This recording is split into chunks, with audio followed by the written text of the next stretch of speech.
Olá, gente, tudo bom? Vamos dar aqui sequência à nossa disciplina, né? Então, como eu tinha prometido, separei um resumo do que a gente conversou na primeira aula, apontando onde nós estamos, justificando as escolhas temáticas e também separei um material que eu vou disponibilizar um link no grupo com leituras que eu acho interessantes se você quiser aprofundar-se nessa questão do monitoramento, conhecer algumas ferramentas, porque o grande lance desse nosso primeiro encontro foi entender o que alterou, né?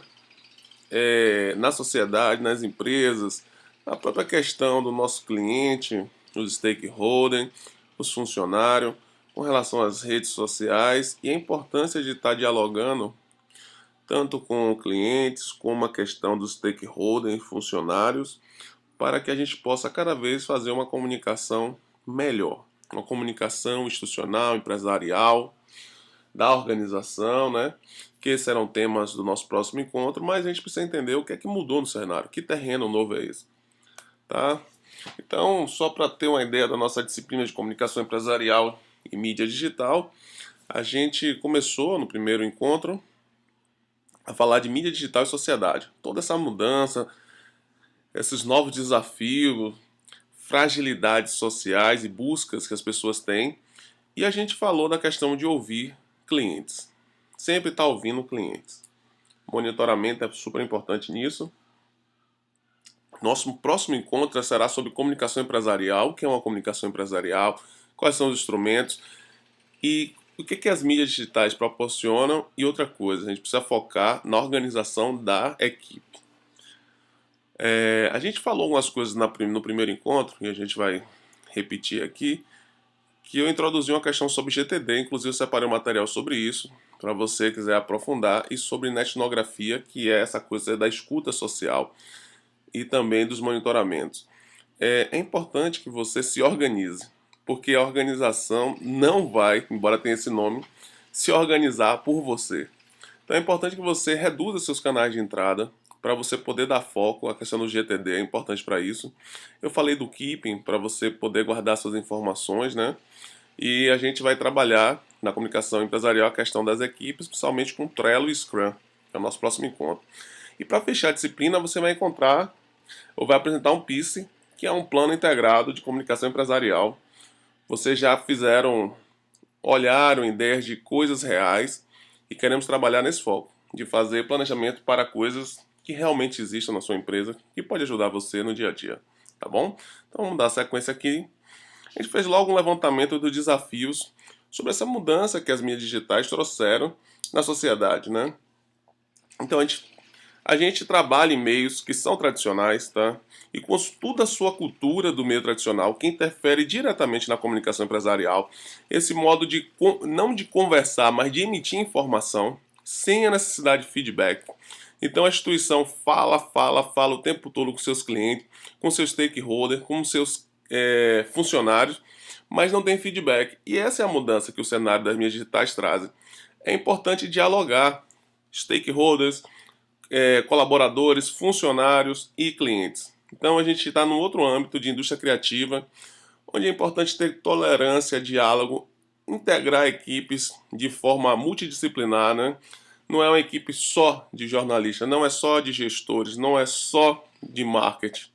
É uma equipe para fazer a comunicação institucional ou empresarial de uma forma mais, como é que se diz, heterogênea, porque a gente tem que entender quais são as habilidades que agregam e não partir de um pressuposto que aquele é um setor só de comunicação. Isso aqui é muito aqui, na época da indústria cultural, né, e das mídias tradicionais. Então hoje, a pegada que o marketing nos mostra, se você pegar a Kotler, está centrada no ser humano, para atrair ele para a marca e desenvolver marcas que sejam autênticas, como amigo, diálogo, ser sincero. Não adianta você ter um discurso institucional, propaganda aí nos meios de comunicação, quando na prática a empresa faz outra. Esse lado seu autêntico que você está tentando esconder na comunicação institucional, ele vai vazar, seja por cliente, seja por stakeholder e acredito por funcionários também. A gente tem vários casos que os funcionários ou ex-funcionários são protagonistas de crises de imagem em várias empresas. Então, o que é que está em jogo aí na mudança social?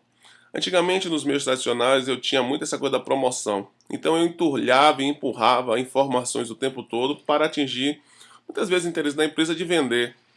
Vender aqui não necessariamente é a questão de pagar, mas você transportar um produto para um cliente final. A informação hoje, o termo não é vendida, mas ela tem essa coisa das empresas de comunicação fecharem a informação, né, distribuindo um determinado meio para o consumo de informação no final para um cliente. Tá? Então era muito apegado no marketing de posicionamento de produto e consumidor. E o controle aparentemente parecia total. Muitas vezes não se explicava por que nessa época muita coisa dava errado.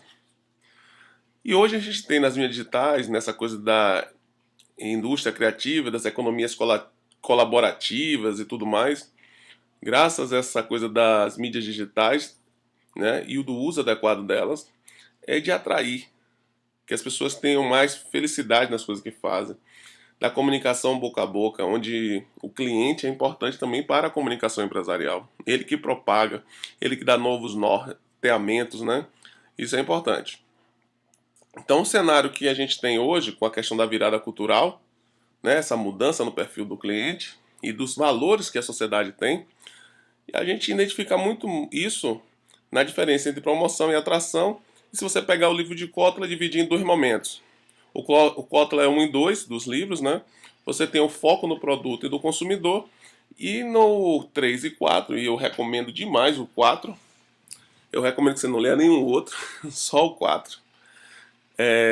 Foco nas pessoas, né? Muito interessante. O livro é muito interessante mesmo. Então, só para entender um pouco essa virada cultural, quem está falando dessas transformações a partir das mídias sociais, dessa sociedade da informação, é uma transformação de valores sociais e culturais ocorrida no final do século passado, associada a uma retórica de originalidade.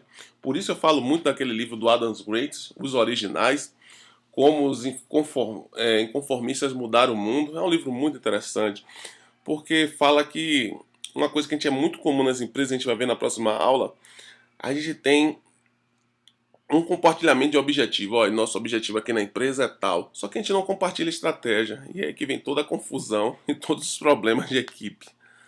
E outro ponto é a criatividade, fundamental. Um livro muito bom é do Thiago Matos, né? Que é o Vai Lá e Faz. Que ele tem essa pegada da criatividade muito legal. E o culto das mudanças, ruptura e inovação. Então, de inovação, um livro que eu gosto muito é Além da Sorte, que é muito além da sorte, né? Essa coisa da inovação previsível, que a gente falou muito na sala de aula, que é essa coisa de descobrir qual trabalho a ser feito. Ninguém compra nada, as pessoas introduzem produtos na sua vida. Então, uma série de coisas aí que mudou. Você que estudou gestão, tecnologia e comunicação, e eu brinquei muito isso na sala de aula, viu essas coisas isoladas. E agora você percebe que essas coisas todas estão misturadas e necessariamente precisam estar correlacionadas, né?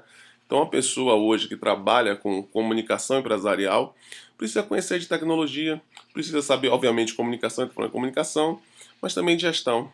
Gestão de processo, gestão de equipe, né? Saber mensurar se uma ação deu errada ou não e quais foram os pontos, quais as melhorias. Por isso que a gente vai brincar muito com o Scrum para descobrir essas coisas. Então, o que é que nós queremos aqui? Envolver as pessoas em uma jornada narrativa de experiências positivas. Então, a comunicação, nessa grande mudança que está acontecendo, a função toda é essa. E essas pessoas, elas são os clientes da empresa, elas são os stakeholders, elas são também os funcionários.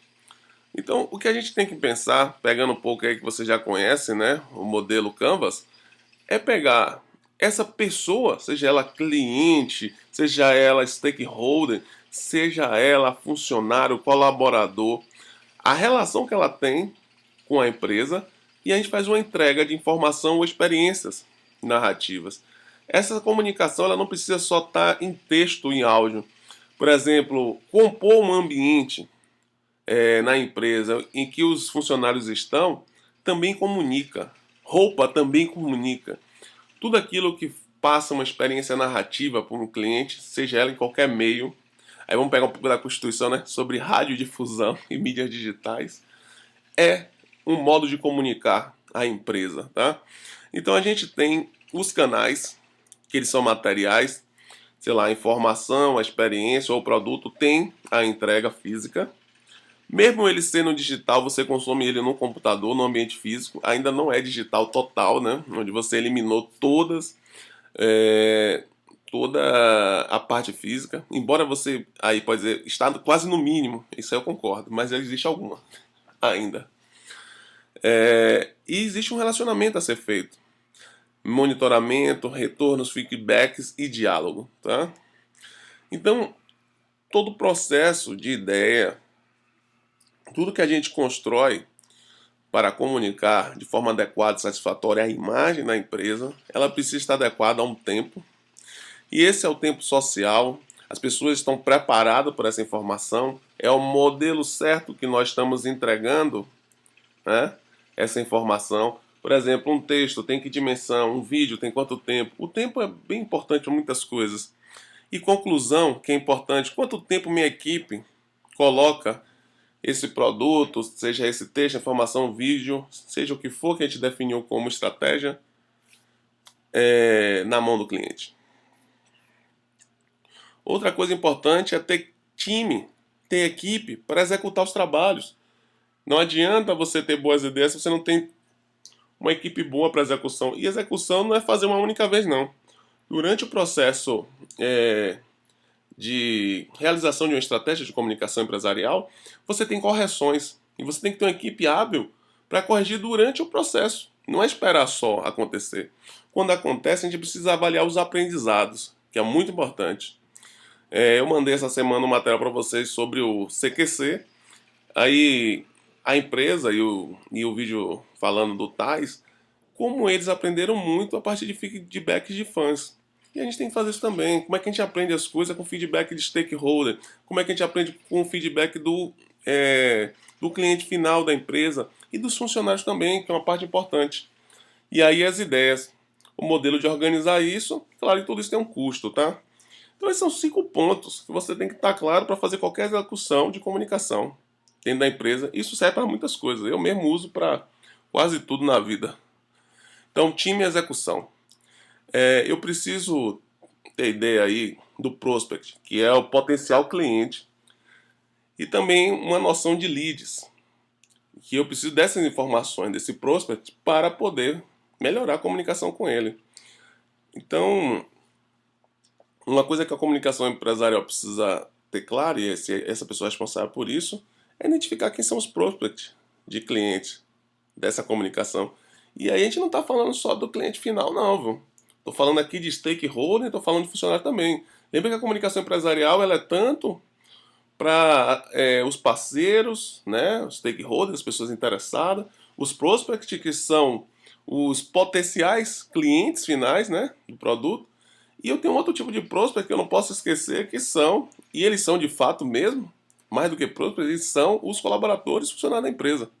Então eu também tenho que ter lead dessas pessoas. Às vezes as empresas só focam no cliente final. Então eu preciso de foco no trabalho da equipe, eu tenho que ter bons talentos, eu tenho que ter métricas claras, que é isso aqui que geralmente não acontece. Eu não vejo problema de talento em empresas. Só que o que eu vejo, quando a gente for trabalhar com Scrum, vocês vão ver, é que há um quantitativo de talentos isolados. Eu tenho muitas pessoas boas dentro de uma empresa, mas eu não tenho elas conectadas. Elas não estão trabalhando junto, elas não cooperam junto. Elas até dividem o mesmo objetivo, mas não dividem estratégias para atingir esse objetivo. Como eu falei, isso é um grande problema. E métricas claras, muitas vezes isso não acontece, e visibilidade de obstáculos. Será que a equipe está com o foco? Tudo bem, isso aí, como é muito trabalhando nas empresas, em geral, isso não é um problema. Talento, existe processo de seleção muito bons. Só que, como eu falei, os talentos estão individualizados. E para cá é o problema. Métricas claras e visibilidade de obstáculos. Então, para começar nosso trabalho aí, eu trouxe um livro chamado Receita Previsível. Eu gosto muito dele porque ele fala da busca de ideias simples, né? É o primeiro aprendizado. Às vezes a gente tem a ideia de fazer uma comunicação empresarial e, sei lá, cria uma dificuldade tão grande que só pensar já é difícil. Então vale a pena começar, mesmo de forma simples, o processo de diálogo e monitoramento do seu cliente. Possivelmente os erros vão acontecer e a gente não pode ter medo de errar, gente. É errando que se aprende. E ainda assim, todo processo errado, ou um processo errado, é melhor do que nenhum processo. Então esse livro aqui é bastante recomendado, Os Originais de Adam Grant. Existe dois caminhos para realizar qualquer coisa: conformista e com originalidade. Então, conformista é você manter o status quo, seguir um caminho comum, repetir tudo aquilo que você faz o tempo todo, achando que isso deu certo uma vez, vai dar de novo. Não acontece. Às vezes você faz exatamente igual e não dá, porque às vezes as pessoas que fizeram ou participaram daquela ação, consumiram aquela informação que você colocou, consumiram porque não conheciam, tinham curiosidade. Ao perceber que não faziam parte da vida delas, não teve ninguém que foi lá colher os feedback para melhorar o processo, ela foi de novo, viu que era aquela mesma coisa e não foi mais. Tá? A gente tem que ter cuidado, aplicar sempre o processo de melhorias contínuas, né, nas nossas ações, para que sempre seja uma surpresa. A gente consiga manter recorrência. O funcionário foi para pegou aquela informação, leu aquele jornal, recebeu aquele e-mail, aquela informação, e ele retorna e tem prazer de fazer aquilo porque aquilo faz sentido na vida dele. Outro livro legal, o Thiago Matos, como eu falei, né? Essas perguntas são muito legais. Será que não estamos tratando com conformidade a forma como estruturamos as empresas, né? E a comunicação dela? E será que não estaremos não estamos defendendo o modelo de que daqui a alguns anos vamos ter vergonha pela falta de originalidade? Então, como eu falo, você tem que ter uma ideia, e uma boa ideia, no máximo, vale US$ 20. Mas uma execução brilhante, que isso aí você multiplica ideias com execução, vale aí mais de 10 milhões, né, de dólares. Então, ideia é importante, mas ter uma execução é fundamental. Então, o objetivo da aula é conectar você e sua empresa a esse mundo digital para entender o que está mudando nisso tudo e o que a gente precisa estar antenado e observando na sociedade. Então, nosso roteiro é passar por comunicação empresarial de leve hoje, né? Porque comunicação empresarial em mídias digitais vai ficar mais no próximo ponto. Então, ambientes digitais, sociedade, relações sociais em empresas, ambientes empresariais na rede, cibercultura, rede, até essa coisa da transmediação, operações multiplataforma, algumas ferramentas que a gente viu em sala de aula que aqui não vai estar composto porque o vídeo vai ficar muito extenso e eu acho que já está. Então as pessoas cada vez mais estão se relacionando com os meios digitais, né? Esse é do filme O Chefe. As pessoas compravam um sanduíche e comentavam eles, né, com as hashtags nas redes sociais, né? Então a própria experiência de somente comer um sanduíche, a propagação de que isso era uma coisa boa e a informação era toda circulada e criada pelo cliente, né? Isso é uma mudança interessante, que o cliente pode ser o grande parceiro e também pode ser o grande algoz de sua comunicação, da sua empresa. Celebridades estão sendo deixadas de lado, celebridades de cinema, televisão, para celebridades web, que foi comentado na sala de aula e eu achei muito interessante, que talvez a pessoa que esteja falando isso não tenha nem autenticidade, não tenha nem autoridade disso, que ele nem fez esse ensino médio, nem experimentou, talvez nem conheça. Foi pago para fazer isso, como a celebridade dos convencionais também eram, né? Mas é o aprendizado. Outra coisa importante, ficar ciente quais as suas especificidades dentro de uma perspectiva política também. Existe, vamos perceber aqui, existem relações, a depender do ramo que você trabalha, que isso interfere muito. As questões legais, por exemplo, fazer propaganda política e como fazer isso, que aí chama-se a comunicação pública, né? Então, tomar muito cuidado com isso. Também saber qual é a identidade e quais são os novos processos. Isso aqui é o plano de tecnologia, ciência e inovação da Secretaria da SECT, né? Secretaria de Ciência e Inovação. de Pernambuco, que fez um projeto de 2017 a 2022 e coloca aqui nossa região aqui na área do polo, né, de confecção. Então, sabe, os estímulos são esses, incentivos são esses para que a gente possa fazer uma comunicação empresarial também focada no macroambiente, né? Não podemos só estar relacionado cliente, empresa, mas todo o ambiente que nos cerca, né? O ecossistema. Um ponto que a gente falou muito é o seguinte: as pessoas, nossos clientes, funcionários e todo mundo, estão começando a se acostumar e adorar classificar, dar nota, julgar tudo. Mas não entende que isso é um hábito de treinamento, porque já já nosso trabalho também vai ser julgado. A gente fez uma ação na empresa, daqui a pouco tem as estrelinhas. Tem até um vídeo, um episódio de Black Mirror chamado Queda Livre, que as pessoas têm essas notas, né? Isso pode ser a tendência de você identificar se a pessoa é boa ou não, né? O tempo todo. Outra coisa que falta na sociedade, pode ser uma grande âncora das nossas comunicações, é a questão do afeto. As pessoas andam muito isoladas socialmente, né? Modelos de negócio que nos desafiam o tempo todo, como o Uber, a questão dos bitcoins, o que é isso, né? O que é isso, uma moeda que não tem lastro ouro e como isso interfere na nossa economia? Os processos de inovação estão tão grandes que muitos meios, né, e principalmente organizações como o Centro de Inovação, né, de Madrid, aponta que 70% das crianças hoje estarão empregadas em profissões que ainda não existem, né? Escolas sem professores, sem aluno, onde todo mundo é igual, não tem biblioteca, não tem livro, como a Universidade 42. A escola do ginásio da Dinamarca, que não tem parede, e as pessoas não ficam sentadas o tempo todo, acho que só em poucos lugares, a maioria é bem confortável, né? Você fica em ambiente de construção do conhecimento, não precisa de caixas como a sala de aulas, né? A questão da alegria que falta no dia a dia, das cores, essa guerra de post-it, você pode botar aí post-it wars, se eu não me engano, em Nova York, as pessoas começaram a fazer imagens na cidade inteira, os prédios abandonados, isso é interessante. Então, ações que a gente já falou de afeto, falou de mudanças profundas, e agora essa outra coisa da alegria que falta no dia a dia das pessoas. Essa puxada jovem, né, dos visuais jovens também na sociedade. Claro que tem uma discussão de limite dessas coisas, mas é uma tendência, essa busca da juventude. Alegria de novo, esse grupo de brasileiros que trabalha com o Google Eyes, que é essa ONG, que bota olhinho nas coisas para dar vida, né?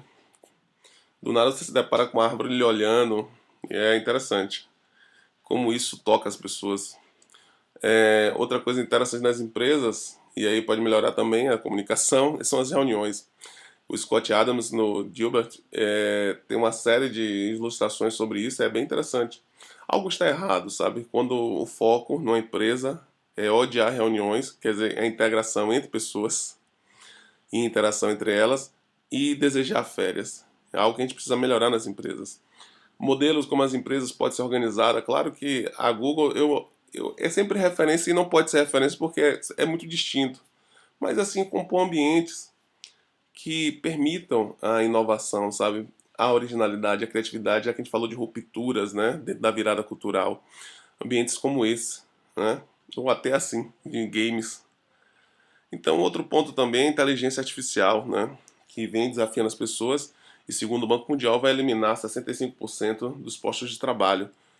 Robôs, né? O tempo todo, em vários aspectos. Então, mídias digitais, né? O que é o grande ponto aqui? Articulação com o cotidiano. Segundo Boswell, as mídias se tornam importantes quando elas deixam de ser perceptivas, faz parte do dia a dia, estão engajadas, tanto nas relações humanas que estão ligadas à arte, política, economia.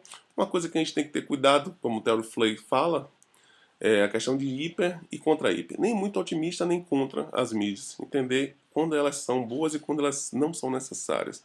E fugir dessa tentação de tudo começo agora, do ano zero. Então, o que são mídias digitais? Só para ficar uma forma mais clara. O termo mídias digitais é às vezes intercambiado como nova mídia, meios digitais, novas tecnologias, expressões derivadas de algum modo. Essas expressões procuram estabelecer uma diferença entre os chamados meios de comunicação de massa e as mídias analógicas, como a televisão, cinema, rádio, jornais e revistas impressos, os meios eletrônicos, né? As mídias digitais, como a gente falou ali um pouco anteriormente, esse suporte físico praticamente desaparece. Os dados são convertidos em sequências numéricas ou dígitos de onde digitar o nome, interpretado por um processador capaz de realizar cálculos de extrema complexidade em fração de segundo, o computador. Assim, em uma mídia digital, todos os dados, sejam eles som, imagem, letras ou qualquer outro elemento, são na verdade sequências numéricas. Essas características que foi dita agora é o que permite o compartilhamento de dados, o armazenamento e a conversão. É esse ponto que vai mudar tudo, né? Esses dados transformados em sequências de números, interpretados por um computador, uma das características principais das mídias digitais. Essas transformações, por sua vez, geram uma série de características específicas inexistentes aos meios analógicos, que a gente falou daquele lá, né? Indústria cultural e meios tradicionais, ao longo do tempo. E vem se caracterizando com conceitos chaves, como descreve o próprio Terry Flay em News Medias and Introductions, 2008. Então, o que são algumas dessas características chaves aí, que a gente está falando que mudou tudo? Barreira digital, diferença de acesso, né? Porque para acessar eu preciso pagar, e nem todo mundo tem condições disso, e isso forma algumas diferenças sociais. As tecnologias e mídias digitais, bem como a cultura desenvolvida nesses ambientes, vinculada a problemas sociais e econômicos. O acesso. Ciberespaço. Espaço de integração criada no fluxo de dados digitais em redes de computadores virtuais por não ser localizável no espaço, mas reais nos efeitos. Fazer bullying online é virtual, mas as consequências são reais. Sabe? Um outro filme interessante é a série Black Mirror, desse ambiente aí, né?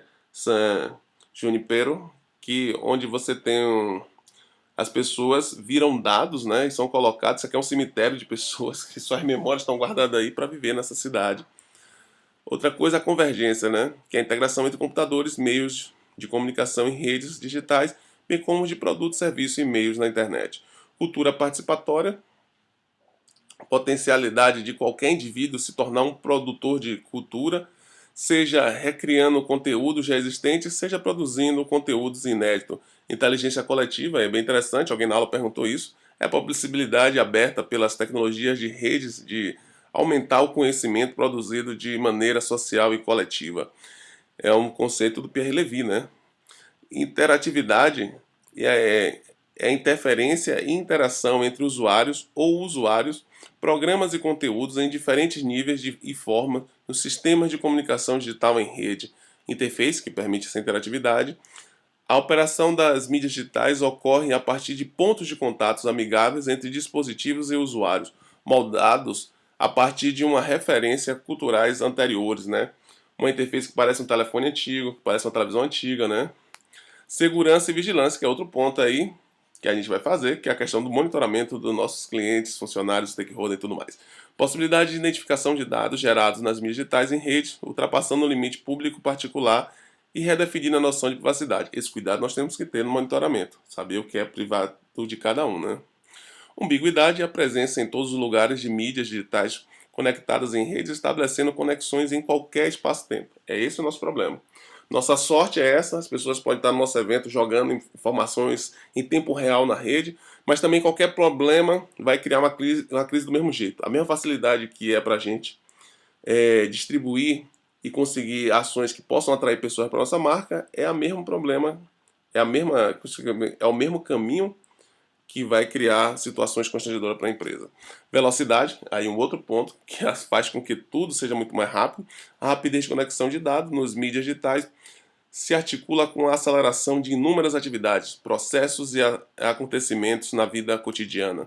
E por fim, virtualidade, dados das mídias digitais existem de maneira independente de ambientes físicos, podendo se desenvolver livre, a princípio de qualquer barreira do tipo físico. Então a gente teve uma mudança completamente. Fala de internet, porque você fala, não, porque na internet? Internet, meu amigo, tem uma vida, tem épocas, eras e várias ferramentas. Então, geralmente, a gente fala de dois pontos básicos. A web 1.0, a web estática, somente das páginas, dos blogs sem interação, navegadores. E a web 2.0, focada no usuário, né? Umas eu até escrevi uma errada, mas desculpa aí. Uma plataforma dinâmica, né, que constante transformação gerada pelas interações entre usuários. Então, todo mundo conectado em rede. Então, as redes sociais e mídias sociais é um ponto importante. Tem um filme aí que vocês podem assistir.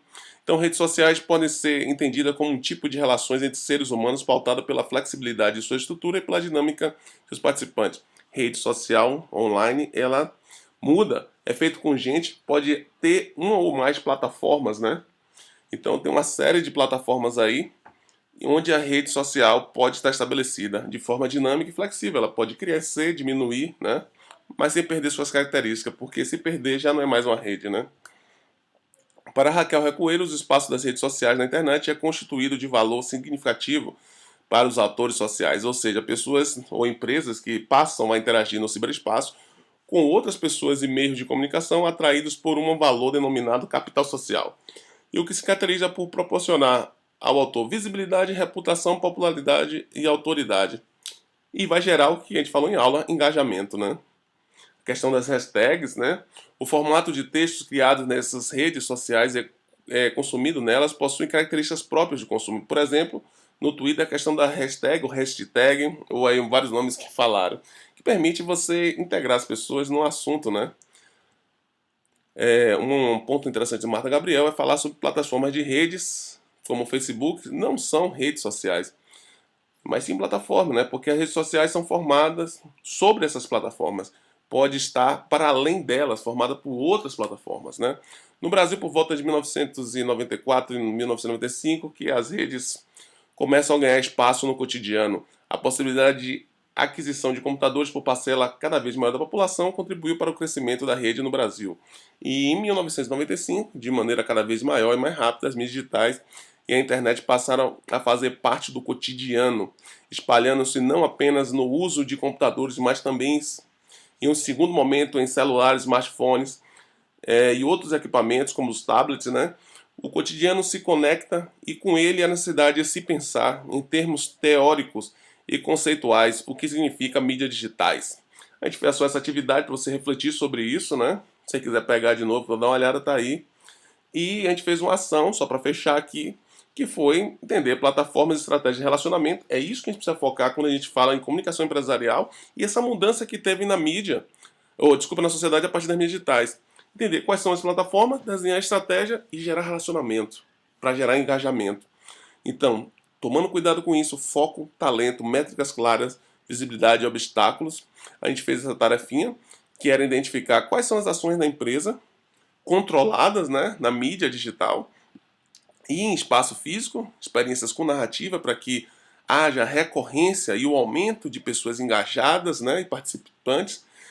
E a necessidade total, e para isso que serve o linkzinho que eu vou deixar aí com os arquivos e livros para você interessar mais sobre etnografia, monitoramento, ferramentas para aprender a monitorar essas pessoas. Se você já usa monitoramento, deve usar monitoramento associado a isso, ao que as pessoas falam sobre as ações que você fala sobre a empresa e também não só diretamente nos sites e nas redes sociais que a empresa tem, mas principalmente o que o nosso cliente fala com outros clientes sobre nossa empresa ou sobre o âmbito ou a área que nós trabalhamos.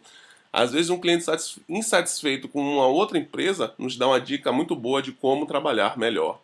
Então é isso, obrigado, até o próximo tema, eu aguardo vocês. Tudo de bom.